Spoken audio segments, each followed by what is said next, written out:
সবশেষ ২০১২ সালে সশস্ত্র বাহিনী দিবসে সেনাকুঞ্জের অনুষ্ঠানে গিয়েছিলেন বিএনপি চেয়ারপারসন খালেদা জিয়া।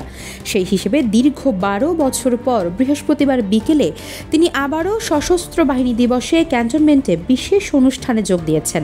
এ সময় তার সঙ্গে ছিলেন বিএনপি মহাসচিব মির্জা ফখরুল ইসলাম আলমগীর সহ সিনিয়র নেতারা। ডক্টর মোহাম্মদ ইউনূস সহ অন্তর্বর্তী সরকারের দায়িত্বশীল ব্যক্তিবর্গ সে সময় তার সঙ্গে কুশল বিনিময় করেন।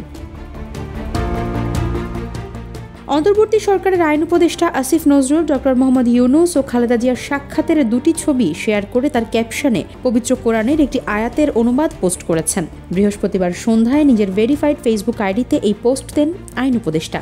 একমাত্র ওয়ালটন এসি দিচ্ছে 1 বছরের রিপ্লেসমেন্ট গ্যারান্টি। ওই পোস্টটির প্রথম ছবিতে দেখা যাচ্ছে সেনানিবাসের সেনাকুঞ্জে বিএনপি চেয়ারপারসন ও সাবেক প্রধানমন্ত্রী খালেদা জিয়ার সঙ্গে বর্তমান অন্তর্বর্তীকালীন সরকারের প্রধান উপদেষ্টা ডক্টর ইউনূস আলাপ করছেন। দ্বিতীয় ছবিটি একটি বহুল চর্চিত কার্টুন। সেখানে দেখা যাচ্ছে নদীতে ভাসছেন খালেদা জিয়া আর ডক্টর ইউনূস, আর পদ্মা সেতু থেকে তা দেখছেন সাবেক প্রধানমন্ত্রী শেখ হাসিনা।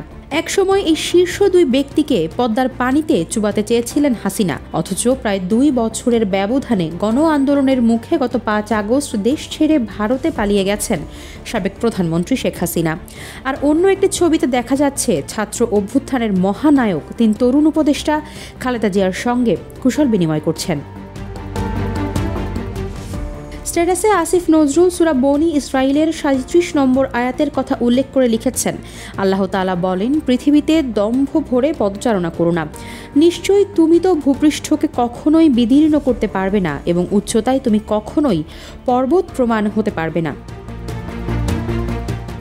2022 সালের 18 মে প্রধানমন্ত্রী শেখ হাসিনা সংবাদ সম্মেলনে বলেছিলেন, পদ্মা সেতুতে নিয়ে গিয়ে ওখান থেকে খালেদা জিয়াকে টুস করে নদীতে ফেলে দেওয়া উচিত।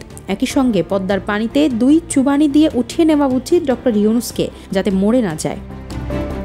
আফসার আনাজ, নিউজ ডেস্ক, ইত্তেফাক।